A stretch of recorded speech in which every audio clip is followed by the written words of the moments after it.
தலைப்பு தலைமை ஆசிரியர்களின் ஜாதகங்களாகும். ஆசிரியர் பணி என்பது மிகவும் புனிதமானது. பலர் ஆசிரியர்களாக இருந்தாலும் அவர்கள் தங்கள் கடமையின் மேல் உள்ள பற்றுதலினாலும் சீரிய ஒழுக்கத்தினாலும் கடமை தவறாக இருக்கக்கூடிய குணாதிசயங்களாலும் கல்வி மேன்மையினாலும் புத்தி கூர்மையினாலும் தலைமை ஆசிரியராக பரிமளிக்கக்கூடிய நிலையை அடைகிறார்கள். இந்த நிலையை அடைய அவர்கள் ஜாதகத்தில் இருக்கக்கூடிய கோள்களின் அமைப்பு உதவி செய்கிறது. இதில் புத்தி கூர்மையை குறிக்கக்கூடிய புதனும் அதிகாரத்தை குறிக்கக்கூடிய செவ்வாயும் பலம் பெற்றிருந்தால் இவர்கள் புத்தி கூர்மையினால் மிக சிறப்பாக பணிபுரிந்தும் குருவும் பலம் பெற்று அமர்ந்திருந்தால் போதனை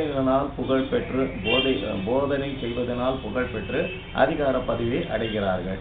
இந்த பலம் பெற்ற புத்தி கூர்மையான புதனும் போதகருக்கான குருவும் பலம் பெற்று அமர்ந்து ஜீவனஸ்தானத்துடன் தொடர்பு பெற்றும் செவ்வாயும் பலம் பெற்று அமர்ந்திருப்பது ஆசிரியர்களிலேயே அதிக உயர் பதவியான தலைமை ஆசிரியர் நிலைக்கு ஜாதகரை கொண்டு செல்கிறது. இத்துடன் அரசுக்காரரான சூரியனும் சம்பந்தப்பட்டால் அவர்கள் அரசு பள்ளியில் அதிக தலைமை ஆசிரியர்களாக பணிபுரியக்கூடிய ஒரு வாய்ப்பினை ஏற்படுகிறது. இந்த ஆய்வேட்டில் இந்த நிலையை விளக்கும் விதமாக சுமார் 25 ஜாதகங்களுக்கு அவர்கள் ஜாதகத்தை ஆராய்ந்து இவர் எவ்வாறு தலைமை ஆசிரியர்களாக உருவெடுத்தார்கள் என்பதை ஆய்வதே இந்த ஆய்வேட்டில் நோக்கமாகும்.